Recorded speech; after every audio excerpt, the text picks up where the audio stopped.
Top குக்கு dupe குக்கு ஷோக்கு என்ன கூப்பிட்ருக்காங்க. நான் குக் வித் கோமாளியில் இருக்கிறதா இல்லை டாப் குக்கு டூப் குக்கு ஷோக்கு போகிறதா அப்படின்ற மாதிரி கன்ஃபியூஷன் என்கிட்ட இருந்துச்சு. அது மட்டும் இல்லாமல் டாப் குக் டூப் குக் ஷோவில் கலந்துக்கிறத பற்றி என்கிட்ட நிறையவே டிஸ்கஸ் பண்ணியிருக்காங்க. ஸோ ரெண்டில் எந்த ஷோவில் கலந்துக்கிறது அப்படின்ற குழப்பம் எனக்கு ஆரம்பத்தில் இருந்துச்சு. அதுக்கப்புறமா இப்போது நான் ஒரு தெளிவான முடிவு எடுத்திருக்கேன் அப்படின்னு குறைஷி சொன்ன சில விஷயங்கள் தான் இப்போ பலரையும் அதிர்ச்சியில் ஆழ்த்தியிருக்கு.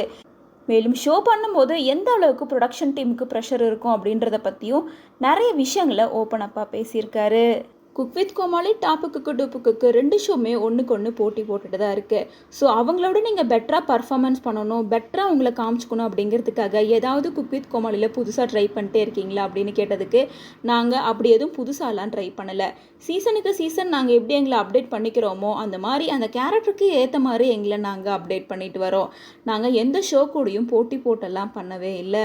அவங்க பண்ணிட்டு இருக்க ஷோ நல்லா தான் இருக்குது, அதே போல் நாங்கள் பண்ணுற ஷோவும் நல்லா தான் இருக்குது.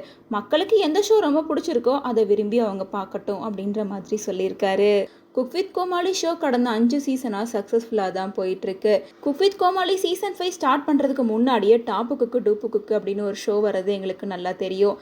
ஆரம்பத்திலே டாப்பு குக்கு டூப்பு குக்கு தான் என்ன இன்வைட் பண்ணியிருந்தாங்க. ஆனால் மீடியா மிஷன் கூப்பிட்டும் என்னால் வர முடியாத சூழ்நிலையில் இருந்துச்சு.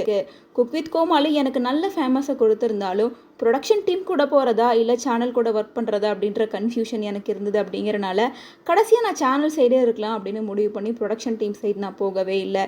ஒருவேளை நான் போயிருந்தேன்னா இப்போ டாப்பு குக்கு டூப்பு குக்கு ஷோவில் நான் இருந்திருப்பேன். குக் வித் கோமாளியில் என்ன பண்ணுறனோ அதே தான் அங்கேயும் நான் பண்ணிகிட்டு இருப்பேன் அப்படின்னு சொல்லியிருக்காரு.